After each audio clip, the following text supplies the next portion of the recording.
Setelah menjadi ramai, kini beredar surat pernyataan pengakuan utang Anies Baswedan. Surat pernyataan itu sama dengan yang disebut Fadlizon, berisikan 7 poin. Dalam surat tersebut, Anies Baswedan meminjam uang untuk kepentingan kampanye dengan total senilai 92 miliar rupiah dalam 3 tahap kepada Sandiaga Uno dan pihak lainnya. Surat utang itu ditandatangani Anies Baswedan pada 9 Maret 2017. Anies pun buka suara mengenai utang tersebut. Ia mengakui utang itu namun bukan Sandiaga yang meminjamkan, tapi pemberi dukungan yang meminta dicatat sebagai utang. Sementara Sandiaga Uno adalah penjamin. Anies mengakui perjanjian itu dilakukan secara tertulis dan ia yang menandatangani surat perjanjian itu. Surat berjudul Pernyataan Pengakuan Hutang 3 dan ditandatangani oleh Anies Baswedan di atas materai 6.000 pada 9 Maret 2017. Poin pertama menyebutkan surat pernyataan ini adalah tambahan dari surat pernyataan pengakuan hutang 1 yang dibuat pada 2 Januari 2017, lalu sebesar 20 miliar rupiah, dan surat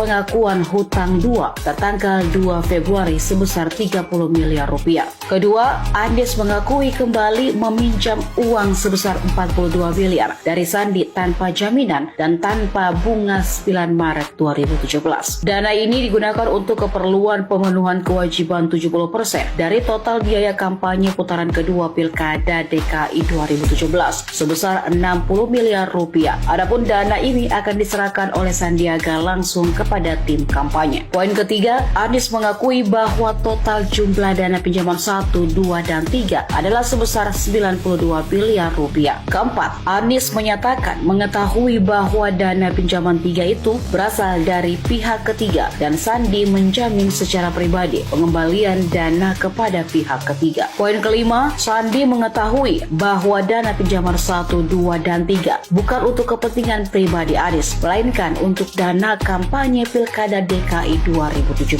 Sebab dana yang dijanjikan Erwin Aksa selaku pihak penjamin berdasarkan kesepakatannya dengan Partai Keadilan Sejahtera dan Partai Gerindra saat itu belum tersedia. Poin keenam, Anies berjanji dan bertanggung jawab akan mengembalikan dana pinjaman 3 tersebut jika dirinya dan Sandi tidak berhasil terpilih menjadi gubernur dan wakil gubernur pada Pilkada 2017 dengan berkoordinasi dengan pihak penjamin. Ketujuh, jika Anies dan Sandi terpilih menjadi gubernur dan wakil gubernur DKI Jakarta pada Pilkada 2017, maka Sandi berjanji untuk menghapuskan dana pinjaman 1, 2, dan 3 serta membebaskan Anies dari kewajiban mengembalikan dana pinjaman 2 itu. Adapun mekanisme penghapusan dana pinjaman 1, 2, dan 3 akan ditentukan kemudian melalui kesepakatan antara Anies dengan Sandi. Menanggapi surat pernyataan tersebut, Wakil Ketua Umum Nasdem Ahmad Ali menegaskan seharusnya masalah utang Anies sudah selesai karena Anies dan Sandiaga berhasil terpilih sebagai gubernur dan wakil gubernur DKI Jakarta.